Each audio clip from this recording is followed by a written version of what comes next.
2024 elections వస్తున్నాయి కదా, మీరు ఏ పార్టీకి ఓటేసి మద్దతు ఇస్తారు అనుకుంటున్నారు? ప్రజెంట్ అయితే పవన్ కళ్యాణ్ వేద్దామని అనుకుంటున్నాను. చిన్ని గారు ఇప్పుడు ఆ అన్నా క్యాంటీన్ని తన సొంత డబ్బులతో ఆ అన్నా క్యాంటీన్ ద్వారా పేద ప్రజలకు భోజన సౌకర్యం సదుపాయం కల్పిస్తున్నారు.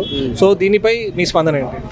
చేస్తున్నారు అంటే ఉన్నాయి తీసేయకూడదు కదా. ఈ రోజు ఇప్పుడు అది ఉండబట్టి రోడ్ల మీద తిరిగే వాళ్ళు చాలామంది 5 రూపాయలకు అన్నం కానంటే కడుపుకి ఏదన్నా ఇప్పుడు కష్టపడి పొద్దున్న సాయంత్రం కష్టపడేది ఆ 4 మెతుల కోసమే కదా.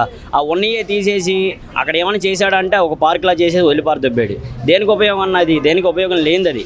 ఇప్పుడు ఎవరైనా ఇప్పుడు రోడ్డు మీద వెళ్ళే వాళ్ళు ఉన్నారు, చాలామంది అడుక్కుంటున్నారు, వాళ్ళకి మినిమం ఒక ఉంటుంది కదా, వాళ్ళకి అందిద్దా పోనీ. ఇప్పుడు నవరత్నాలు అనేవి పెట్టాడు, వాళ్ళకి అందితే సరే, రోడ్డు మీద తిరిగే వాళ్ళకన్నా ఒకటి ఇదాను. అలాంటి వాళ్ళకి కూడా ఈ తీసేసినప్పుడు వాళ్ళకి ఇంక ఎక్కడ తినగలరు? చిన్ని గారు ఈ సంఘ సేవ కార్యక్రమాల ద్వారా ప్రజలకి ఏదైతే అవసరం ఉన్న ఇది అన్నా క్యాంటీన్ని రన్ చేస్తున్నారు.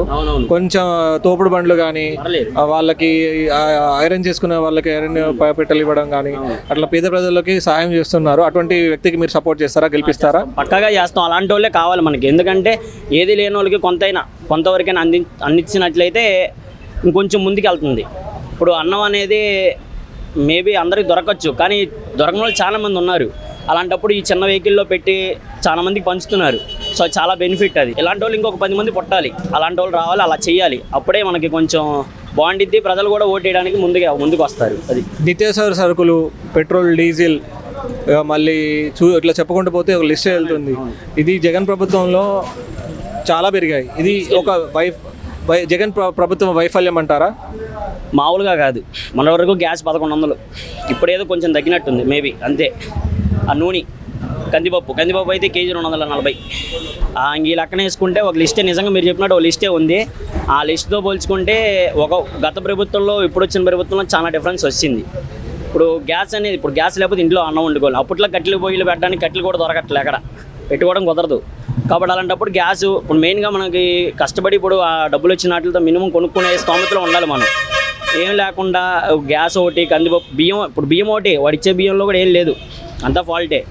ఇప్పుడు ఆ స్టోర్ బియ్యం వస్తున్నాయి అంటే దాంట్లో అన్నీ చెత్తే, ఏం లేదు. ఎందుకంటే మేము డైలీ చూస్తున్నాం మా కాలనీలో, అక్కడ ఏమి ఆ బియ్యం అలా తీసుకెళ్ళి పక్కన పెట్టుకోవడమే తప్ప దానికి ఉపయోగించాలి. ఆ టిఫిన్కి కూడా పనికిరాని బియ్యం అయ్యి. ఇప్పుడు రాబోయే 2024 సార్వత్రిక ఎన్నికల్లో మీరు ఏ పార్టీకి ఓటేసి గెలిపిద్దాం అనుకుంటున్నారు? జనసేన టీడీపీకి ఎందుకు వేయాలనుకుంటున్నారు? పరిపాలన, ప్రజల భవిష్యత్తు కోసం, రాష్ట్రం బాగుపడాలంటే జనసేన టీడీపీ. చంద్రబాబు నాయుడు గారు అక్రమ అరెస్టు ద్వారా ఏమైనా సింపతి ఓట్లు పడే అవకాశం ఉందా? ఇది జగన్ ప్రభుత్వం చేసినటువంటి వ్యూహం అంటారా? దీనిపై మీ స్పందన? ఉంది, అవకాశం ఉంది, ఓట్లు పడే అవకాశం, సానుభూతి ఉంది. జగన్ ప్రభుత్వంలో చాలా వరకు ఈ ఏవైతే నవరత్నాలు కానీ సాధారణ ప్రజలు లబ్ధి పొందుతున్నారు. ఉపాధి పథకాలు, హామీ పథకాలు, జనరల్గా ఇవన్నీ వచ్చాయి. జగన్ ప్రభుత్వంలో చాలా బాగున్నారు ప్రజలందరూ అని చెప్తున్నారు. దీనిపై మీ స్పందన ఏంటి? ఆయన తెచ్చిన అప్పులు, ఖర్చు పెట్టింది, సంక్షేమ పథకాలు, వీటన్నిటి మీద ఆడిట్ జరగాల. వీటన్నిటి మీద ఖర్చు లెక్క తీయాల. సెంట్రల్ గవర్నమెంట్ కూడా అడగంగా నప్పించేయకూడదు. ఇప్పుడు అందరికి ఇవ్వచ్చు కప్పు, అన్ని రాష్ట్రాలకు ఇవ్వచ్చుగా, ఒక రాష్ట్రానికి ఎందుకు? ఇప్పుడు అన్ని రాష్ట్రాలకు ఇవ్వచ్చు కదా, అన్నీ సమానంగా చూడాలి కదా. ఇప్పుడు ఆయన మొన్న జిఎస్టీ మీద మాట్లాడితే, లేకపోతే ఒక వనరులు మాది అంటే, ఇప్పుడు కర్ణాటకలో ధర్నా చేశారు, జిఎస్టీ డబ్బులు మాకు కట్టాలని. అట్టా కుదరదు, అందరు దేశమంతా సమానమే. నాడు దేశమంతా సమానమైనప్పుడు అన్ని రాష్ట్రాలు సమానంగా అప్పివ్వాలిగా. ఒక ఆంధ్రాకి ఎందుకు? అసలు ఎంత ఇస్తున్నావు, ఎంత ఖర్చు పెడుతున్నావు? ఇప్పుడు నేను నీ దగ్గర పని చేస్తున్నా, నువ్వు అప్పిస్తున్నావు, 10 రూపాయలు ఇస్తావు, ఎంత ఖర్చు పెట్టావు, ఎంత ఇచ్చావా అని అడగాలిగా నువ్వు. మరి అడగకుండా ఇటు ఎందుకు నువ్వు? ఆంధ్రాలో డెవలప్మెంట్ అనేది చూసుకుంటూ పోతే ఇప్పుడు ఉన్న కంపెనీలే వెళ్ళిపోతున్నాయి, కొత్త కంపెనీలు రావాల్సింది ఉన్న కంపెనీలే వెళ్ళిపోతున్నాయి. సో దీని వలన నిరుద్యోగ ఎవరైతే విద్యార్థులు ఉన్నారో వాళ్ళు ఇతర రాష్ట్రాలకు వెళ్ళి ఉద్యోగాలు చేసుకోవాల్సిన పరిస్థితి వస్తుంది. దీనికి కారణం ఏమై ఉంటుందంటారు? పరిపాలన దక్షత, పరిపాలన అధికారులు కానీ రాజకీయ నాయకులు కానీ వీళ్ళ పరిపాలన సక్రమంగా ఉంటే ఇంకో స్టేట్కి వెళ్ళి ఎత్తుకోవక్కర్లా.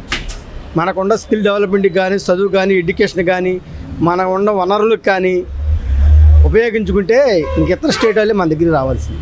ఒకప్పుడు రాజధానిని అమరావతిగా ప్రకటించారు, మళ్ళీ దాన్ని తీసేశారు. ఈ విషయంలో విజయవాడకు అన్యాయం జరిగింది అంటున్నారు. దీనిపై మీ స్పందన ఏంటి? విజయవాడకు ఒక్కదానికి అన్యాయం జరిగేది ఏముంది? అసలు విజయవాడకి అన్యాయం అనేది ఏముండదు. అసలు రాజధాని లేకపోవటం వల్లనే అన్యాయం.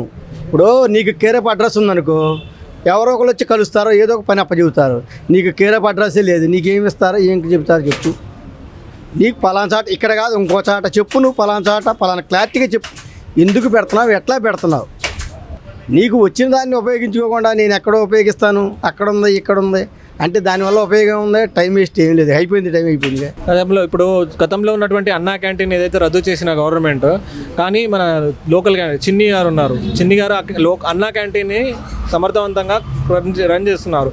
దీనివల్ల సాధారణ ప్రజలు లబ్ధి పొందుతున్నారా? మీకేమన్నా అవగాహన ఉందా? లబ్ధి పొందుతారు. ఇప్పుడు పెట్టేటప్పుడు నలుగురు తింటారు, డబ్బులు ఉండోడో లేనోడో ఎవడో ఒకటి తింటున్నాడు, ఒకడు అతను పెడుతున్నాడు, దాన్ని సద్వినియోగం చేసుకోవాలి, అందుకని పాడు చేయకూడదు. అతను ఏదో చేసి పెడుతున్నాడు ఏంటి మనకు అనవసరం. అతను పెడుతున్నాడు, పేదలకు పెడుతున్నాడు, వాళ్ళు లేనోళ్ళకి తినేది, లేదా ఉండడు కూడా ఒకడు వస్తాడు, అందరూ రారుగా. అది చేయటం మంచి పద్ధతి. చిన్ని గారికి మీ మద్దతు ఇచ్చి గెలిపించుకునే అవకాశం ఉందా? జనసేన టీడీపీకి మద్దతు ఇచ్చి గెలిపించుకునే అవకాశం ఉంది. 2024 సార్వత్రిక ఎన్నికల్లో మీరు ఏ పార్టీకి ఓటేసి గెలిపిద్దాం అనుకుంటున్నారు? మా పవన్ జనసేన ఎందుకు అనుకుంటున్నారు? మాకు ఈ వైఎస్ జగన్ ఏదో చేస్తాడు అనుకున్నాం. చదువుకున్న వాళ్ళకి ఏం లేదు, ఏది కంపెనీలు లేవు, ఏమి లేవు. ఏదో పంచుతున్నాడు, కానీ ఎవరి డబ్బు పంచుతున్నాడు? జనం డబ్బు జనంకే ఇస్తున్నాడు.